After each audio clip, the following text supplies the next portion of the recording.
mga kapreni, kamusta gaho kayo? Yan ang sarap ng ating ulam ngayon. At maulan ngayon ang panahon, kaya ako ay meron din ng nilagang baka. Yan, nilagang baboy ata rin, nilagang baboy pala. Tapos may talong at may nagbigay ng tuyo galing Pilipinas. Every time may tuyo. Yan, kain tayo mga kapreni. Thank you Lord sa ating pagkain ngayon. Katalaga naman. Ay, kabayo ka nalaglag ang aso. Kain tayo mga kapreni. Sarap. Are, ang talong. Paborito kong talong. May isang araw ko pa gusto ang talong. Naulan kasi ngayon.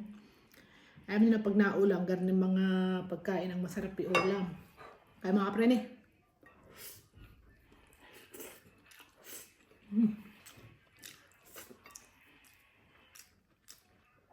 Ayos.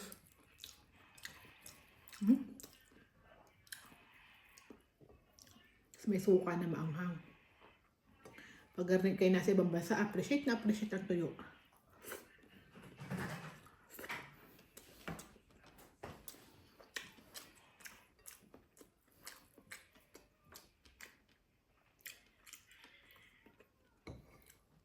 Hindi na may handa namin ang luto ng tuyo at ng isang amoy na sa bahay.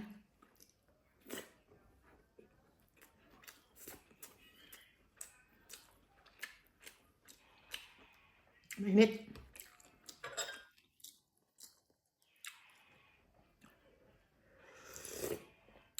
Kompleto ang ating ulam ngayon. At may gulay areo. Gulay. Ayan. Palamigin muna. Ubusin ko na ang talong at ang daddy siya na hindi nangangain ng talong.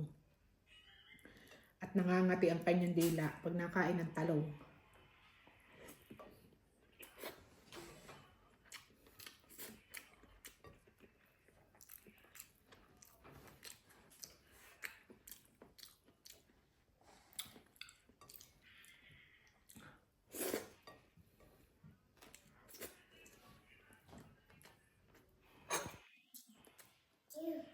Ayos.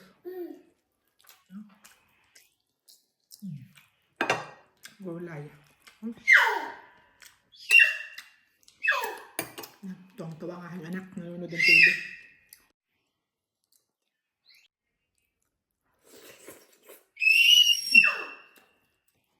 Kasi nga.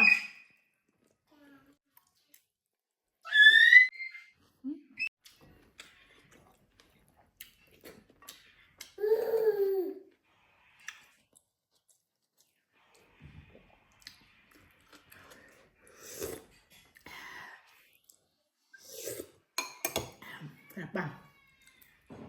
Nilagyan niya ng limon eh. Ng aking biyanan. Maasim-asim eh. Talong.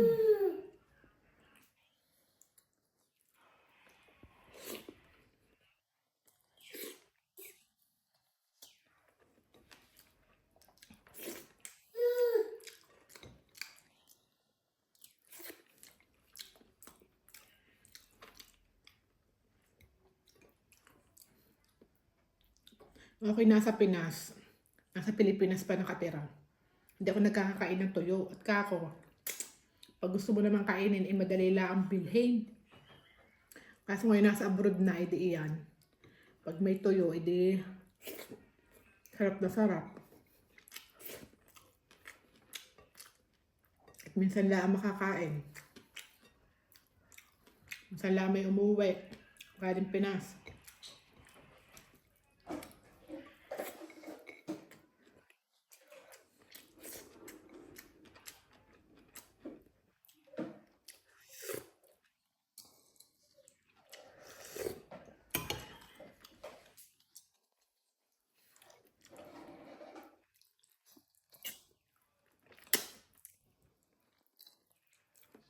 Ito ba ito?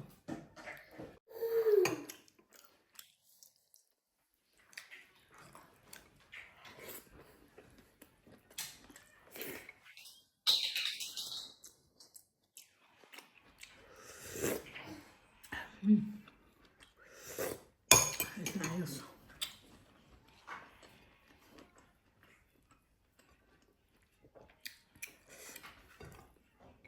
Kulang ang kanin ng person.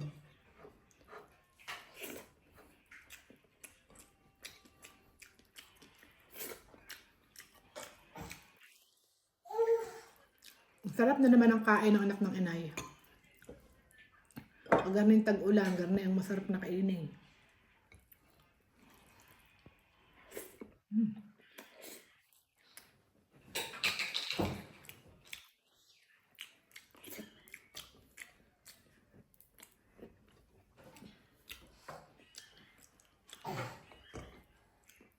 Mapapabulos pa nga. Sarap.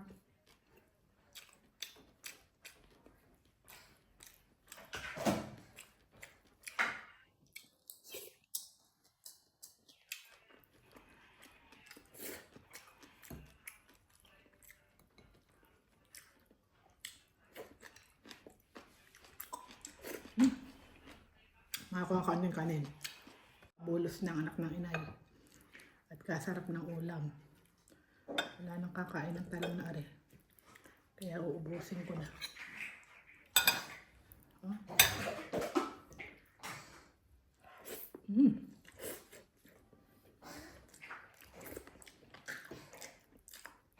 Ayos.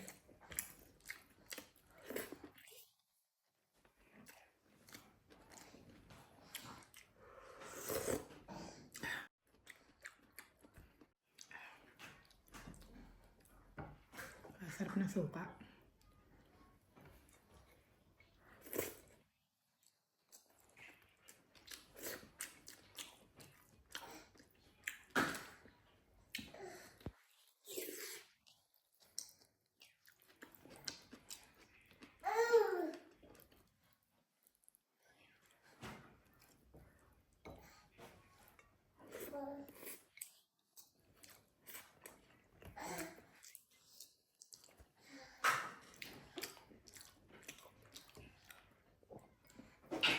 Ayos ah.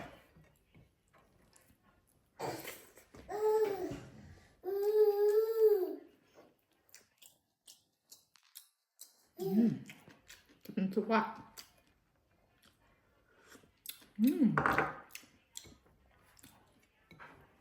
Asin.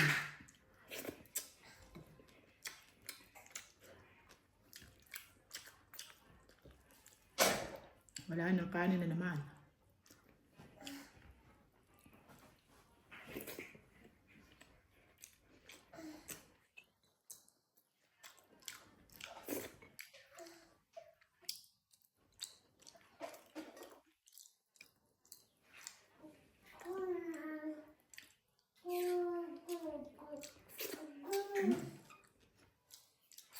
Kaunting kanin lang. At iyan na nga ang huling subo ng talong. At nag-iiyak na ang Junakis. At sayang.